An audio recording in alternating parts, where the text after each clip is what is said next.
उन्नाव में दो नाबालिग लड़कियों की मौत का मामला तूल पकड़ता जा रहा है। परिवार ने सीबीआई जांच की मांग की है। वहीं एक लड़की की हालत अभी भी नाजुक बनी हुई है। उसका कानपुर के रिजेंसी अस्पताल में इलाज चल रहा है। उत्तर प्रदेश के उन्नाव के असोहा थाना क्षेत्र के बबुरहा गांव में खेत से दो नाबालिग लड़कियों का संदिग्ध हालत में शव मिलने से हड़कंप मच गया। दरअसल चारा लेने के लिए 3 नाबालिग लड़कियां खेत में गई थी। लड़कियों के चाचा को किसी ने सूचना दी कि तीनों लड़कियां खेत में पड़ी हैं। तीनों को तत्काल अस्पताल ले जाया गया, जहां 2 को डॉक्टरों ने मृत घोषित कर दिया, तो वहीं तीसरी की हालत नाजुक है। उसका इलाज कानपुर के रिजेंसी अस्पताल में चल रहा है। लड़कियों के गांव में तनाव है। एहतियात के तौर पर गांव के अलावा जिला अस्पताल में भारी पुलिस बल को तैनात कर दिया गया है। पीड़िता की मां के मुताबिक लड़कियों के मुंह से झाग निकल रहा था। पुलिस ने 6 टीमें बनाकर मामले की तफ्तीश शुरू कर दी है। वहीं परिवार ने सीबीआई जांच की मांग की है, तो वहीं इसी बीच इलाके के लोग धरने पर बैठ गए। इनकी मांग है कि परिवार वालों को थाने में ना बैठाया जाए, परिवार को इंसाफ दिया जाए। लोगों का आरोप है कि परिवार को किसी से मिलने नहीं दिया जा रहा है। हालांकि उन्नाव पुलिस ने ट्वीट करके इन सभी आरोपों को सिरे से खारिज कर दिया है। चलिए आपको बताते हैं पूरा मामला क्या है। असोहा थाना क्षेत्र के अंतर्गत ग्राम पंचायत पाठकपुर के मजरे बबुरहा में कल लगभग दोपहर 3 बजे के करीब 3 नाबालिग लड़कियां खेत में पशुओं के लिए हरा चारा लेने गई थी, लेकिन देर शाम तक घर नहीं लौटी। शाम में परिजन लड़कियों को खोजने के लिए निकले। परिजनों के मुताबिक खेत में तीनों लड़कियां कपड़े से बंधी मरणासन हालत में मिली थी। तीनों किशोरियों को परिजनों ने सामुदायिक स्वास्थ्य केंद्र असोहा पर लाए, जहां पर डॉक्टरों ने 2 को मृत घोषित कर दिया और 1 को कानपुर के हैलट अस्पताल के लिए रेफर कर दिया, जहां हालत में सुधार न होने पर कानपुर के एक निजी अस्पताल में शिफ्ट कराया गया है। एक लड़की के भाई ने बताया कि आपस में तीनों चचेरी बहन हैं।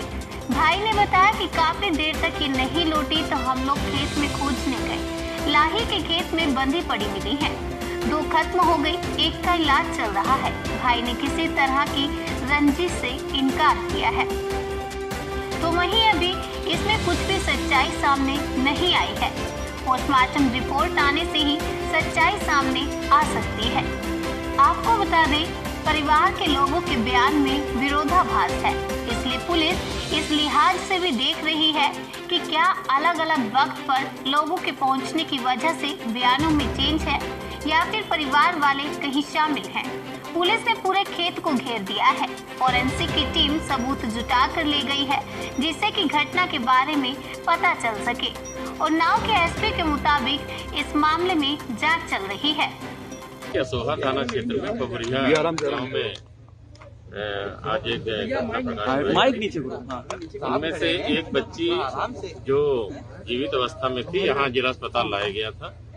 जिला अस्पताल में यहाँ के सभी चिकित्सा अधिकारियों ने प्रारंभिक उसका उपचार किया है और उसके और बेहतर इलाज के लिए सीएमएस ने हैलट अस्पताल कानपुर रेफर किया गया है, ताकि बच्ची का समुचित इलाज हो सके।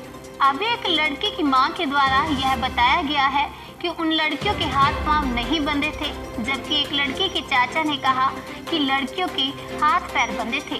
हम सभी पहलुओं की जांच कर रहे हैं। पूरी जांच के बाद सारी बात सामने आएगी। इस बीच इस घटना पर राजनीतिक बयानबाजी शुरू हो गई है। विपक्ष ने योगी सरकार पर हमला बोल दिया। समाजवादी पार्टी, कांग्रेस, आम आदमी पार्टी, भीम आर्मी समेत कई राजनीतिक दलों ने दोषियों पर कार्यवाही की मांग के साथ ही जिंदा बची लड़की को दिल्ली एम्स में भर्ती करने की मांग की है।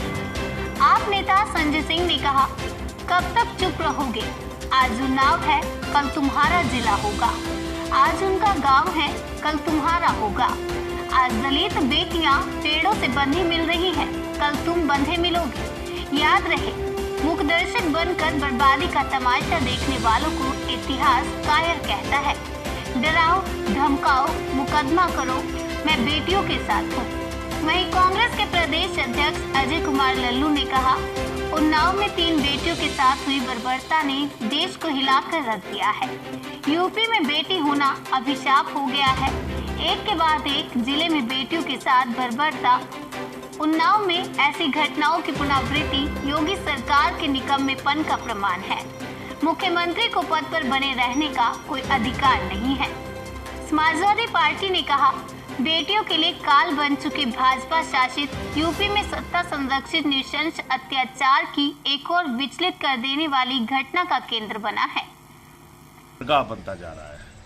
आए दिन मासूम बच्चियों के साथ बलात्कार की घटनाएं, गैंगरेप की घटनाएं, उनकी हत्या की घटनाएं एक के बाद दूसरी, दूसरे के बाद तीसरी खबरें बढ़ रही। हाथरस कांड हम सब अभी भूले नहीं है। कितनी दरिंदगी के साथ एक बेटी के साथ बलात्कार किया गया और उसकी हत्या कर दी गई। उन्नाव में दिल दहला देने वाली घटना सामने आई है, जहां पर 3 किशोरियां जंगल से संदिग्ध परिस्थितियों में पाई गई, जिसमें से 2 की मौत हो गई। लेकिन उत्तर प्रदेश पुलिस की कहानी देखिए। आदित्यनाथ के राज में कोई भी जुर्म हो, कोई भी अपराध हो, कोई भी गुंडागर्दी हो, उसका एक नया फॉर्मूला पुलिस लेके आ जाती है, एक नई कहानी गढ़ने लगती है। इस मामले में भी पुलिस का बयान आ गया, बगैर जांच किए, बगैर गहराई में गए, बगैर तथ्यों की पड़ताल किए पुलिस कह रही है जहर खाने की आशंका है। मैं आदित्यनाथ जी से और उनकी पुलिस से पूछना चाहता हूं, जिन बेटियों पे आप ये लगा रहे हैं कि उन्होंने जहर खाया है, ये आरोप लगा रहे हैं कि उन्होंने जहर खा के अपनी जान दी है, वो बांधी कैसे गई थी?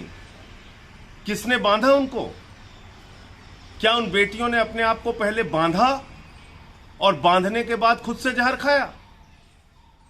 ये कौन मानेगा आपकी बात? और क्यों ऐसे मामलों में भी हमेशा लीपापोती और मामले को दबाने की, दफन करने की कोशिश होती है? तो इसलिए इस मामले की उच्च स्तरीय जांच होनी चाहिए। ये बहुत बड़ा मामला है और इसमें दूध का दूध, पानी का पानी होना चाहिए। जो दरिंदे, जो हैवान इसमें शामिल हैं, उनको पकड़ा जाए और उनके खिलाफ सख्त से सख्त